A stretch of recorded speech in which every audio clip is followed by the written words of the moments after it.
Indonesia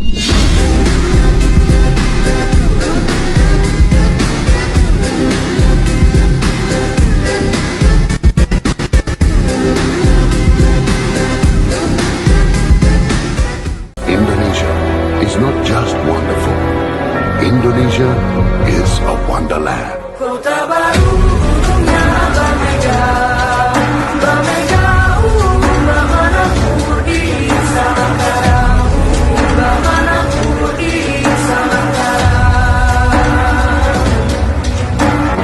Sayang sayang si patokaan, makrego tego gorokan sayang. Sayang sayang si patokaan, makrego tego gorokan sayang. Sajujur, imanam kumi sa papare sa muna keke, sa muna keke. Materi yang pertama di sini ada pengertian pengkajian puisi. Kata kajian bersinonim dengan kata telaah. Kata telaah berarti penyelidikan, pemeriksaan, dan penelitian. Penelaahan berarti proses, cara, perbuatan menelaah. Namun secara sederhana, kajian sanggup juga diartikan menjadi dua konsep pemahaman, yaitu yang pertama pelajaran dan yang kedua penyelidikan. Pelajaran mempunyai makna, yaitu proses, cara, perbuatan mengkaji penyelidikan atau biasa disebut pelajaran yang mendalam. Dan penelaahan, kemudian di dalam arti penyelidikan, kata kajian sanggup mempunyai kaitan makna dengan kata penelitian dalam arti pengumpulan, pengolahan, analisis, dan penyajian data yang dilakukan secara sistematis dan adil untuk memecahkan suatu perkara atau menguji suatu teori untuk menyebarkan prinsip umum. Selanjutnya pengertian puisi. Puisi merupakan interpretasi penyair terhadap kehidupan. Interpretasi tersebut merefleksikan pandangan penyair terhadap realitas di sekitarnya. Untuk itu, puisi merupakan bentuk curahan pikiran dan perasaan penyairnya terhadap realitas kehidupan. Di sisi lain, puisi tidak benar-benar membuat fragmen faktual dari suatu peristiwa. Potret yang disampaikan penyair telah terlebih dahulu diracik dan dibumbui dengan berbagai bentuk alegori, paradoks, ataupun hiperbola yang bisa menyentuh perasaan sensitif pembacanya secara lebih tajam. Periodisasi puisi. Perkembangan puisi dari masa ke masa tidak lepas dari masalah periodisasi. Lahirnya puisi modern berasal dari perkembangan puisi lama yang mendapatkan peningkatan berupa saran dan kritik yang membangun, sehingga terdapat peningkatan pada puisi baik secara bentuk maupun isinya. Berdasarkan zamannya, puisi dibedakan menjadi tiga, yaitu yang pertama ada puisi lama. Puisi lama adalah puisi Indonesia yang masih terikat dengan aturan-aturan, di mana aturan-aturan itu diantara lain jumlah kata dalam satu baris, jumlah baris dalam satu bait, rima, banyaknya suku kata dalam baris, dan irama. Yang kedua yaitu puisi baru. Puisi baru lahir pada angkatan pujangga baru, di mana pada saat itu puisi mengalami perubahan pesat dan bertentangan dengan puisi lama. Yang ketiga yaitu puisi kontemporer.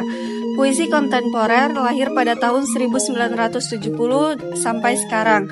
Puisi ini disebut juga dengan puisi kekinian. Setiap langkah awal periode puisi selalu mendapat pertentangan dari penyair periode sebelumnya. Begitu juga dengan munculnya puisi kontemporer ini.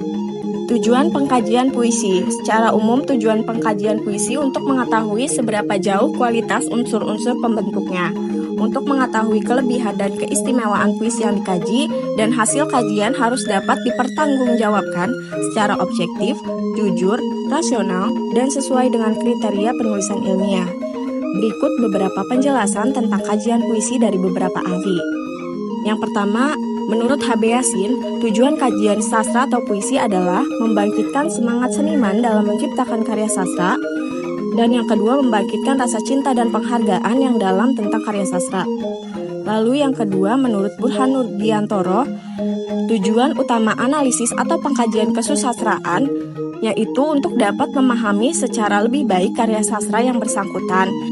Yang kedua, membantu menjelaskan kepada pembaca yang kurang memahami karya itu. Yang ketiga, menurut Atarsemi, dengan mengkaji sastra kita dapat menikmati keindahan, memahami, dan mengungkapkan segala sesuatu yang terselubung dalam suatu karya sastra yang dibaca, seperti makna, nilai, dan hakikat sastra. Yang kedua, seorang mengkaji di samping punya minat, kemauan, dan daya penghayatan yang tinggi terhadap karya atau cipta sastra, ia juga harus menguasai seperangkat teori-teori sastra. Fungsi kegiatan mengkaji puisi yang pertama, fungsi informatif, yaitu memberikan informasi atau keterangan tentang puisi yang dikaji. Yang kedua, fungsi intelektual, yaitu memberikan pengetahuan yang bersifat ilmiah atau keilmuan. Yang ketiga, fungsi edukatif, yaitu memberikan nilai-nilai pendidikan tentang pembentukan moral, kemanusiaan, estetika, etika, filsafat, dan sebagainya. Yang keempat, fungsi persuasif, yaitu mampu menumbuhkan motivasi pembaca untuk membaca puisi-puisi yang dikaji. Yang kelima, fungsi apresiatif, yaitu menumbuhkan penghargaan terhadap nilai-nilai terdapat pada puisi. Simpulannya yaitu puisi adalah bentuk karya sastra yang mengungkapkan pikiran dan perasaan penyair secara imajinatif dan disusun secara cermat dengan mengkonsentrasikan struktur fisik dan struktur batinnya, sehingga mampu mempertajam kesadaran orang akan pengalaman hidup. Puisi sebagai salah satu karya sastra merupakan bahan renungan dan refleksi kehidupan yang memungkinkan terbentuknya karakter seseorang ke arah yang baik, yang lembut, dan yang manusiawi. Selain sebagai bahan renungan dan refleksi kehidupan, puisi juga mempunyai sifat menyenangkan karena puisi menunjukkan sifat rekreatif yang memberi kenikmatan seni dan rasa keindahan.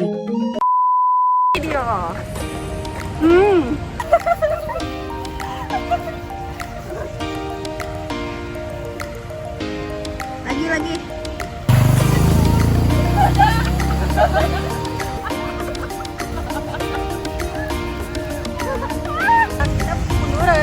Tiba-tiba kita udah lari kayak gini masuk layar.